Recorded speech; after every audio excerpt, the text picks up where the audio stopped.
And following the September 11th terrorist attack, sports leagues around the country came to a halt. When the National Football League resumed play 2 weeks after 9/11, the first Monday night game was held here in Green Bay.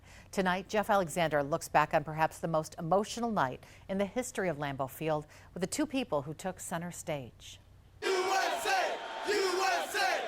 It was an event that everyone took part in. The energy of the stadium, even remembering now, 20 years later, it's still a special moment. In 2001, Packers strength coach Chris Gizzi was a linebacker for the Green and Gold and a member of the U.S. Air Force Reserve.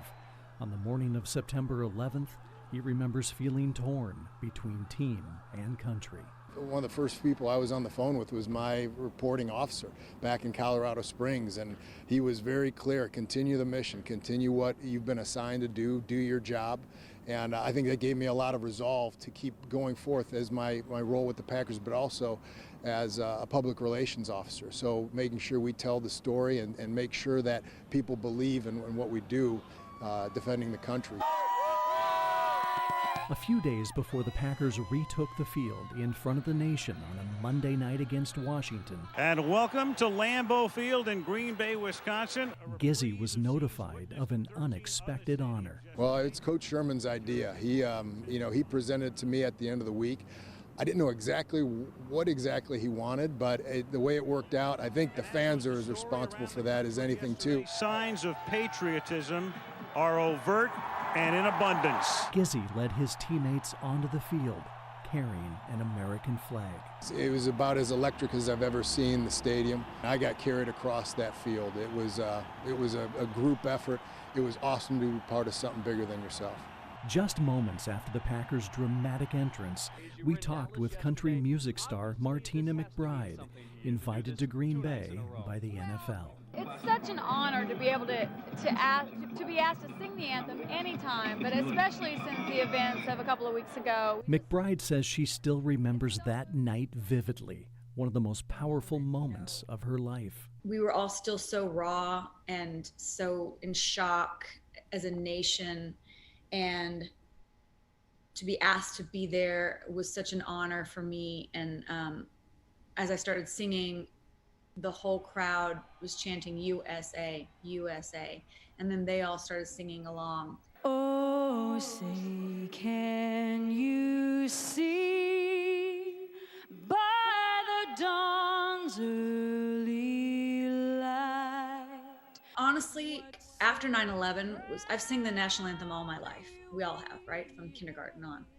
But after 9/11 was the first time, and maybe even at Lambeau Field was the first time that I really understood the weight of those lyrics, and they just took on a whole new meaning. Gave proof through the night that our flag was still there. It was a powerful moment, man. I go back and watch the video every once in a while. To try and explain the energy that night that was in that stadium, it just felt different than, maybe you can describe it better than I can. I just got chills when you said that. Yeah, it was electric. And the thing is, like, everybody was feeling it at the same time.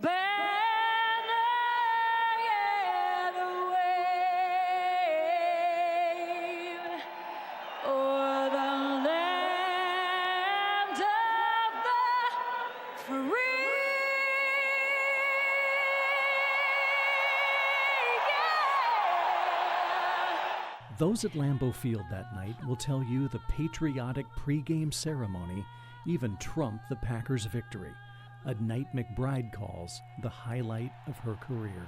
It's the top moment, just because it was so special, and it also endeared me to Green Bay for forever and ever. And the home of the brave. Jeff Alexander, Action 2 News, remember 9/11. This week, our nation prepares to mark the 20th anniversary of the September 11th terrorist attacks. Nearly 3,000 people lost their lives that day, including a staggering 343 New York City firefighters. Tonight, Jeff Alexander explains how that ultimate sacrifice will never be forgotten within the fire service industry. Sheer terror and chaos as 2 American Airlines hijacked planes fly into the World Trade Center. Like the rest of the country, Green Bay Metro Assistant Fire Chief Rob Goplin watched in horror as the events of 9/11 unfolded and the Twin Towers eventually came crashing down. As a firefighter, he was haunted by what he could hear. Just staring at the TV in awe, I could hear all of the alarms going off from the firefighters' SCBAs, and I know what those alarms mean.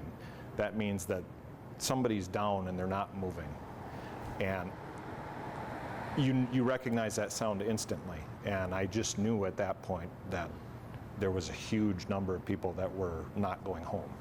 2 days after the attacks, we were at a Green Bay fire station where firefighters huddled around a TV, watching search and rescue efforts and praying. Just starting to realize the enormity of it, everyone was just kind of for a long time it was silence. You sat in silence and just tried to comprehend. Can't even imagine what it was like for those firefighters there, what a tough feeling and why they work so hard to get their brothers and sisters out of that pile.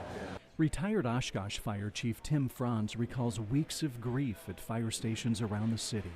Today, he's an instructor at Fox Valley Tech, teaching the next generation of firefighters, many of whom were born after 9/11 or were too young to remember it. But it's really important for them to know, and we had the discussion this morning about how to overcome adversity and the challenges of this job, that it's got to be in your heart of service, that you put service before self.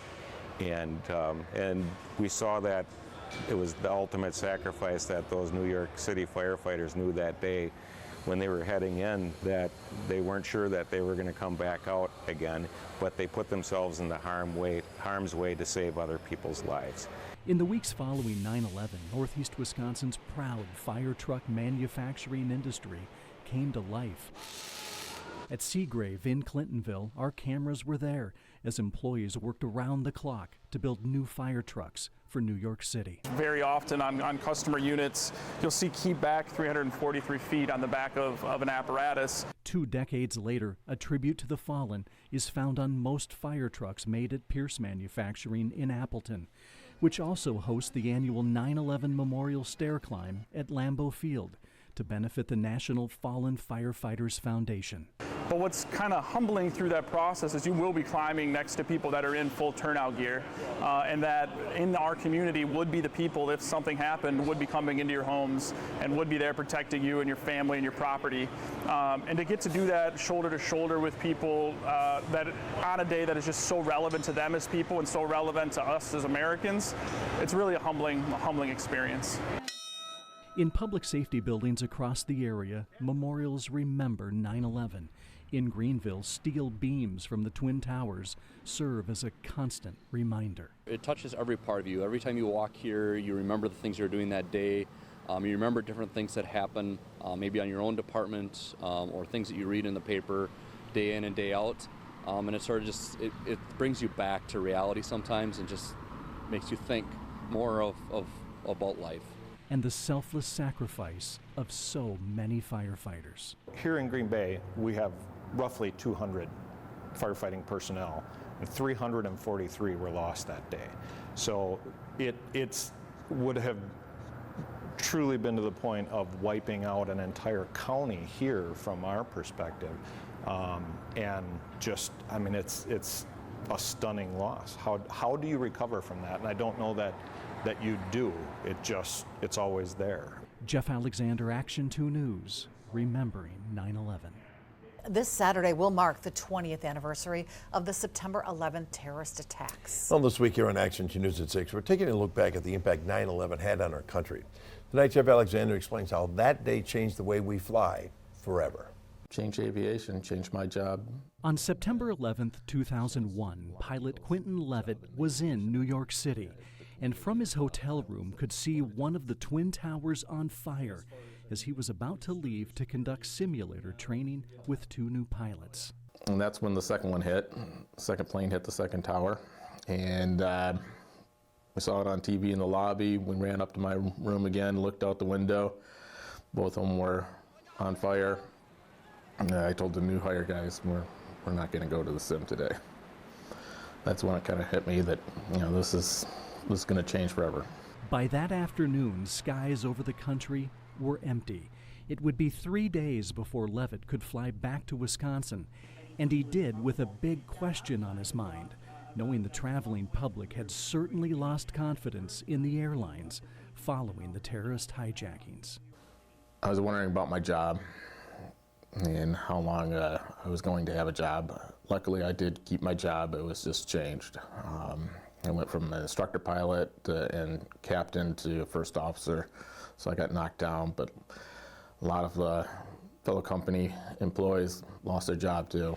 In response to 9/11, the Transportation Security Administration was formed to improve airport security procedures and centralize air travel security under a single federal agency. One thing I like to remind everybody is when this happened 20 years ago, nothing illegal came through the checkpoint.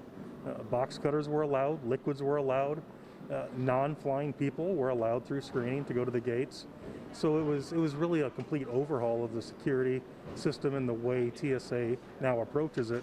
You know, as it was first implemented and getting stood up, there were growing pains that went through, and you had to deal with long lines and, had to build in extra time into your itinerary.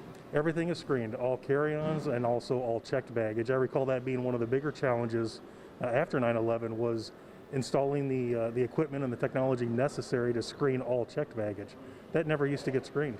Piet says over the last 20 years, new technology has helped speed up the security and screening process for travelers. Behind the scenes, he ensures airports and airlines remain vigilant. From an operational standpoint, the staff and the technology that we have in place, surveillance, access control, background checks, it's definitely changed the way we operate. So I think people are used to it.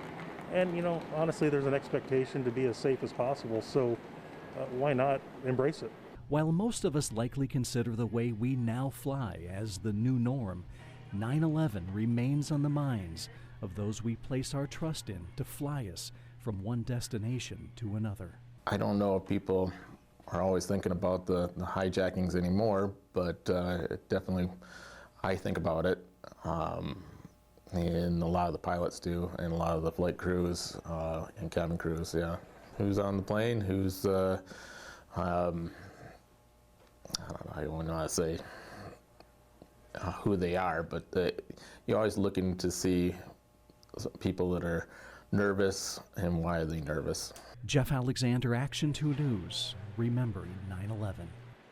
And all this week on Action 2 News, we've been taking a look back at the September 11th terrorist attacks. Tomorrow, of course, marks the 20th anniversary of 9/11, a day that changed our nation in so many different ways.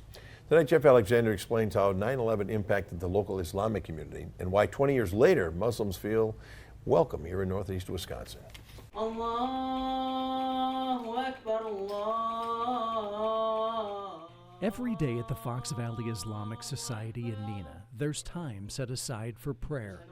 20 years ago, as our country watched the horror of 9/11 unfold, members here remember their specific prayer. I was praying, God, make it that he's not one of those crazy Muslim who is doing things, pretending it is for Islam.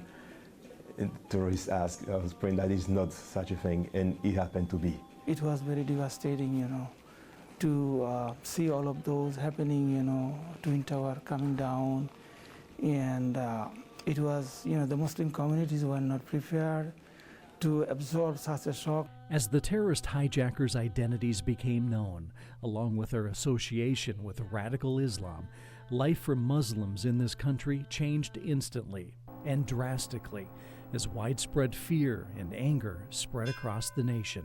I remember things like people refusing to see the medical doctor because he was a Muslim, and just try to take revenge locally for something that happened remotely. We were taking things for granted, but that changed communities, So that was, and after that, a lot of communities, churches and people all around, they started coming and want to know about Islam and Muslim, why it happened, things like that.